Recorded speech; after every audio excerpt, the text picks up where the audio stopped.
கர்த்தருடைய பரிசுத்த நாமத்துக்கு மகிமை உண்டாகட்டும். கர்த்தன பரிசுத்த நாமಕ್ಕೆ மகிமை உண்டாகಲಿ. இந்த காலை வேளையிலும் கர்த்தருடைய வார்த்தையை கொண்டு உங்கள் எல்லாரையும் சந்திப்பதில் நாங்கள் கிறிஸ்துவுக்குள் மிகுந்த மகிழ்ச்சி அடைகிறோம். ಈ ಬೆಳಗಿನ ಸಮಯದಲ್ಲಿ ಕರ್ತನ ವಾಕ್ಯಗಳೊಂದಿಗೆ ನಿಮ್ಮೆಲ್ಲರನ್ನು ಸಂಧಿಸುವುದರಲ್ಲಿ ಕ್ರಿಸ್ತನೊಳಗಡೆ ತುಂಬಾ ಸಂತೋಷವುಳ್ಳವರಾಗಿದ್ದೇವೆ. இந்த காலை வேளையிலும் நம்முடைய தியானத்துக்காக ಈ ಬೆಳಗಿನ ಸಮಯದ ನಮ್ಮ ಧ್ಯಾನಕ್ಕೋಸ್ಕರ எபிரேயர் 4வது அதிகாரம் 12வது வசனத்தை நாம் வாசிக்கலாம். ಇಬ್ರಿಯ 4ನೇ ಅಧ್ಯಾಯ 12ನೇ ವಾಕ್ಯವನ್ನು ಓದೋಣ. தேவனுடைய வார்த்தையானது ஜீவனும் வல்லமையும் உள்ளதாயும் இருபுறமும் கருக்குள்ள எந்த பட்டயத்திலும் கருக்கானதாயும் ஆத்மாவையும் ஆவியையும் கணுக்களையும் ஊனையும் பிரிக்கத்தக்கதாக குத்துகிறதாயும் இருதயத்தின் நினைவுகளையும் யோசனைகளையும் வகையறுக்கிறதாயும் இருக்கிறது.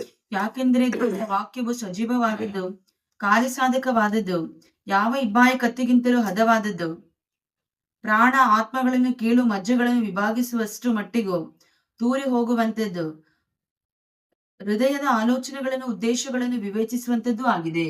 கர்த்தருடைய வார்த்தை, அதாவது இந்த பைபிள் இருக்கிறதான ஒவ்வொரு வார்த்தையும் எப்படிப்பட்டதாக இருக்கிறது என்கிறதை இந்த வசனம் நமக்கு விளக்கி சொல்லுகிறது. ಕರ್ತನ ವಾಕ್ಯ ಅಂದರೆ ಬೈಬಲ್ ಇರುವಂತ ವಾಕ್ಯಗಳು ಹೇಗಿದೆ ಎಂಬುದಾಗಿ ನಮಗೆ ಸ್ಪಷ್ಟವಾಗಿ ಹೇಳಲ್ಪಟ್ಟಿದೆ. தேவனுடைய வார்த்தையானது ஜீவனும் வல்லமையும் உள்ளதாக இருக்கிறது. ದೇವರ ವಾಕ್ಯವು ಸಜೀವವಾದದ್ದು ಎಂಬುದಾಗಿ ಬರೆಯಲ್ಪಟ್ಟಿದೆ. இருபுறமும் கருக்குள்ளதான எந்த பட்டயத்தை பார்க்கலும் கருக்கான ஒரு பட்டயம் போன்ற ஒரு வார்த்தையாக இருக்கிறது. ಯಾವ ಇಬ್ಬಾಯಿ ಕತ್ತಿಗಿಂತಲೂ ಹದವಾದ ಒಂದು ವಾಕ್ಯವಾಗಿ ಕಾಣಪಡುತ್ತದೆ.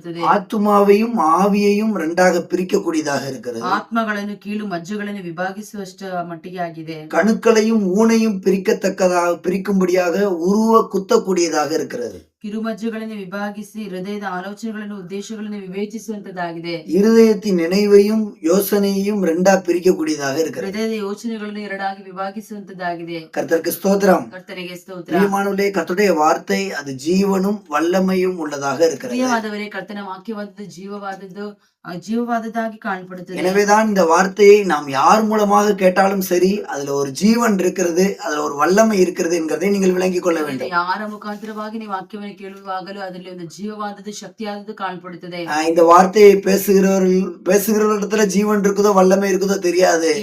ஆனால் பேசப்படுகிற இந்த வார்த்தையில ஜீவன் இருக்கிறது. ಈ ವಾಕ್ಯವನ್ನು ಮಾತನಾಡುವವರಲ್ಲಿ ಜೀವವಿದೆ, ಶಕ್ತಿ ಇದೆಯೋ ಗೊತ್ತಿಲ್ಲ, ಆದ್ರೆ ಈ ವಾಕ್ಯದಲ್ಲಿ ಒಂದು ಜೀವವಾದದ್ದು, ಶಕ್ತಿಯಾದದ್ದು ಕಾಣப்படுತ್ತದೆ. உதாரணத்துக்கு நான் என்னையே சொல்லுகிறேன். ಉದಾಹರಣೆಗೆ ನಾನು ನನ್ನನ್ನೇ ತೆಗೆದುಕೊಳ್ಳುತ್ತೇನೆ. இந்த வார்த்தையை பேசுகிறதான எனக்குள்ள இந்த ஜீவனும் வல்லமையும் இருக்குதா அப்படின்னு கேட்டீங்கன்னா அது அது அது இருக்குதான்னு சொல்லி நீங்க பார்க்க கூடாது. ಆದರೆ ವಾಕ್ಯವನ್ನು ಮಾತನಾಡುವಂತ ನನ್ನಲ್ಲಿ ಜೀವವಾದದ್ದು, ಶಕ್ತಿಯಾದದ್ದು ಇದೆ ಎಂಬುದಾಗಿ ನೀವು ನನ್ನನ್ನು ನೋಡಬಾರದು. நான் பேசுகிற இந்த வார்த்தைக்கு ஜீவனும் வல்லமையும் உண்டு என்பதை நான் நிச்சயமாய் சொல்ல முடியும். ವಾಕ್ಯದಲ್ಲಿ நான் பேசுகிறதான இந்த வார்த்தைக்கு ஜீவனும் வல்லமையும் உண்டு என்பதை நிச்சயமா சொல்ல முடியும். ಮಾತನಾಡುವಂತ ಈ ವಾಕ್ಯದಲ್ಲಿ ಜೀವವಾದದ್ದು, ಶಕ್ತಿಯಾದದ್ದು ಇದೆ ಎಂಬುದಾಗಿ ನಾನು ನಿಶ್ಚಯವಾಗಿ ಹೇಳುತ್ತೇನೆ. கர்த்தருக்கு ஸ்தோத்திரம். ಕರ್ತನಿಗೆ ಸ್ತೋತ್ರ. அப்ப இந்த வார்த்தையில ஜீவன் இருக்குது பிரியமானவர்களே. ವಾಕ್ಯದಲ್ಲಿ ಜೀವವಿದೆ ಪ್ರಿಯವಾದವರೇ. எனவே இதை பேசுகிறதான எனக்கும் இந்த வார்த்தை ஜீவனாய் மாறும் என்று விசுவாசித்துதான் நான் பேசுகிறேன். ಮಾತನಾಡುವಂತ ನನ್ನಲ್ಲಿ ಸಹ ಶಕ್ತಿಯಾದದ್ದು, ಜೀವವಾದದ್ದು ಬರುತ್ತದೆ ಎಂಬುದಾಗಿ ನಾನು ನಂಬುತ್ತೇನೆ. எனக்கும் இந்த வார்த்தை ஜீவனாகவும் வல்லமையாகவும் மாற வேண்டும் என்ற விசுவாசத்தோடு தான் இந்த வார்த்தைகளை பேசுகிறோம். ಈ ವಾಕ್ಯವಾದದ್ದು ಜೀವವಾದದ್ದು ಶಕ್ತಿಯಾಗಿ ಮಾರ್ಪಡಬೇಕೆಂಬುದಾಗಿನೇ ನಾನು ಮಾತನಾಡುತ್ತೇನೆ. இது கர்த்தருடைய வேதம், அது ஜீவன் உள்ளதாக இருக்கிறது. ಕರ್ತನ ವೇದ ವಾಕ್ಯವಾದದ್ದು ಜೀವವಾಗಿ ಕಾಣப்படுತ್ತದೆ. இதுல இருக்கிறதான ஜீவன் எந்த நிலவரத்திலையும் இருக்கிறதான ஒரு மனிதனை அவனுடைய நிலவரத்தை மாற்றக்கூடியதாக இருக்கிறது. ಈ ವಾಕ್ಯದಲ್ಲಿರುವಂತ ಜೀವವಾದದ್ದು ಎಂತ ಪರಿಸ್ಥಿತಿಯಲ್ಲಿರುವಂತ ವ್ಯಕ್ತಿಗೂ ಜೀವವನ್ನು ಕೊಡುವಂತದ್ದಾಗಿದೆ. 19வது சங்கீதத்துல நம்ம படிக்கிறோம். 19ನೇ கீರ್ತನೆಯಲ್ಲಿ ಓದುತ್ತೇವೆ. இது இந்த ஜீவன் எப்படி அங்க கிரியை செய்கிறது என்கிறது அங்க எழுதப்பட்டிருக்கு. ಈ ಜೀವವು ಹೇಗೆ ಕ್ರಿಯೆ ಮಾಡುತ್ತದೆ ಎಂಬುದಾಗಿ ಇಲ್ಲಿ ಬರೆಯಲ್ಪಟ್ಟಿದೆ. 19வது சங்கீதம் 19ನೇ கீರ್ತನೆ 7வது வசனம் 7ನೇ ವಾಕ್ಯ. கர்த்தருடைய வேதம் குறைவற்றதும் ஆத்துமாவை உயிர்ப்பிக்கிறதுமாக இருக்கிறது. ಯೆಹೋವನ ಧರ್ಮಶಾಸ್ತ್ರವು ಲೋಪವಿಲ್ಲದು, ಅದು ಪ್ರಾಣವನ್ನು ಉಜ್ಜೀವಿಸುವಂತದ್ದಾಗಿದೆ.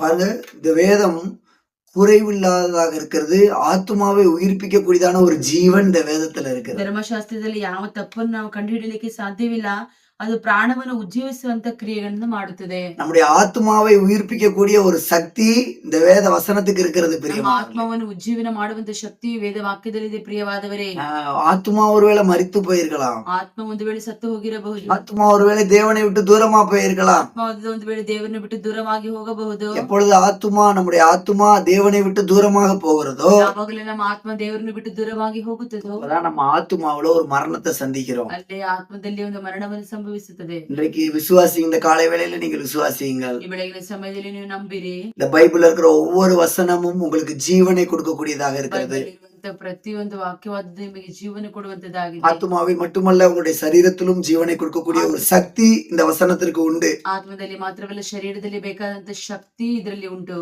உங்களுக்கு சரீரத்திலையும் உங்களுக்கு இந்த வசனங்கள் வல்லமையை கொடுக்க முடியும். ಶರೀರದಲ್ಲಿಯೂ ಈ ಒಂದು ವಾಕ್ಯವಾದದ್ದು ಶಕ್ತಿಯನ್ನು ಕೊಡಲಿಕ್ಕೆ ಸಾಧ್ಯ. இயேசு இந்த பூமியில இருந்த பொழுது ಯೇಸು ಭೂಮಿಯಲ್ಲಿರುವಾಗ லாசருவே வெளியே வா என்றார். ಲಾಸರನೇ ಹೊರಗೆ ಬಾ ಎಂಬುದಾಗಿ ಕರೆದರು. அது ஆத்துமாவை மாத்திரமல்ல, லாசருடைய சரீரத்திலும் விடுதலையை கொண்டு வந்தது. ಅದು ಆತ್ಮವನ್ನು ಮಾತ್ರವಲ್ಲ, ಲಾಸರನ ಶರೀರದಲ್ಲಿ ಒಂದು ಬಿಡುಗಡೆಯನ್ನು ಕೊಂಡು ಕೊಡಲ್ಪಟ್ಟಿತು. மரித்த ஒரு பெண்ணை பார்த்து, ಸತ್ತಂತ ಒಂದು ಹೆಣ್ಣನ್ನು ನೋಡಿ, தலித்தாகுமி, சிறு பெண்ணே எழுந்திரு என்று சொன்னார்.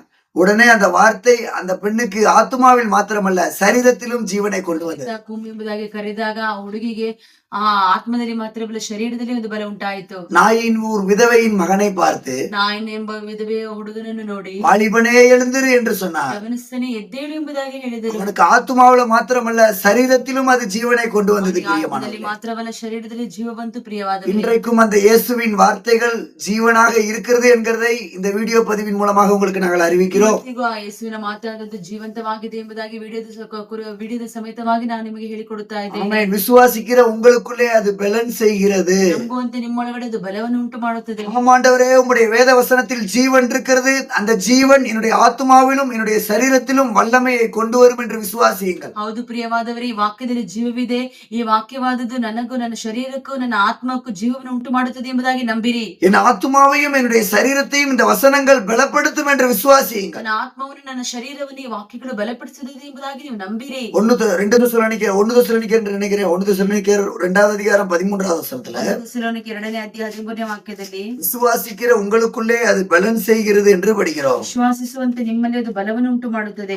1 தெசலோனிக்கேயர் 2வது அதிகாரம் 13வது வசனம். தெசலோனிக்கே 2:13 ஓதுತ್ತೇವೆ. இந்த வசனத்தை விசுவாசியுங்கள். நிச்சயமா இந்த வசனம் ஜீவனாகவும் வல்லமையாகவும் இருந்து உங்களுடைய ஆத்துமாவிலும் சரீரத்திலும் இது கிரியை செய்யும். ಈ ವಾಕ್ಯವನ್ನು ನಂಬಿರಿ, ಆವಾಗ ನಿಮ್ಮ ಆತ್ಮದಲ್ಲಿ ಶರೀರದಲ್ಲಿ ಕ್ರಿಯೆ ನಡೆಸುತ್ತದೆ. இந்த நாளிலும் மரித்த உங்களுடைய சரீரமாக இருந்தாலும் சரி, சரீரத்தின் அவயவங்களாக இருந்தாலும் சரி, இயேசுவின் வசனங்களால், இயேசுவின் வார்த்தைகளால் ஜீவன் அடையட்டும். ಈ ದಿನದಲ್ಲಿ ನಿಮ್ಮ ಶರೀರದಲ್ಲಿ ಅಂಗಾಂಗಗಳು ಸತ್ತಂತ ಸ್ಥಿತಿಯಲ್ಲಿ ಇದ್ದರೂ ವಾಕ್ಯದ ಮುಖಾಂತರವಾಗಿ ನಿಮ್ಮ ಆತ್ಮಗಳು, ನಿಮ್ಮ ಶರೀರಗಳು ಜೀವ ಉಂಟಾಗಲಿ. உங்களுடைய ஆத்துமாவுல ஒருவேளை நீங்கள் மரித்த நிலவரத்துல இருந்தால், ನಿಮ್ಮ ಆತ್ಮದಲ್ಲಿ ಒಂದು ವೇಳೆ ಸತ್ತಂತ ಸ್ಥಿತಿಯಲ್ಲಿ ಇರುವುದಾದರೆ, இந்த கர்த்தருடைய வார்த்தை இந்த காலை வேளையில உங்களுக்குள்ள ஒரு ஜீவனை கொண்டு வரட்டும். ಈ ಕರ್ತನ ವಾಕ್ಯವಾದದ್ದು ನಿಮ್ಮೊಳಗಡೆ ಒಂದು ಜೀವವನ್ನು ಕೊಂಡು ತರಲಿ. ஆமென். கிறிஸ்துவின் இந்த வார்த்தைகள் நமக்கு ஜீவனாகவும் வல்லமையாகவும் இன்றைக்கு மாறுவதாக. ಈ ವಾಕ್ಯವಾದದ್ದು ನಿಮ್ಮೊಳಗಡೆ ಒಂದು ಜೀವವಾಗಿ ಶಕ್ತಿಯಾಗಿ ಮಾರ್ಪಡಲಿ. கர்த்தர் உதவி செய்வாராக. ಸಹಾಯ ಮಾಡಲಿ. Praise the Lord. Praise the Lord.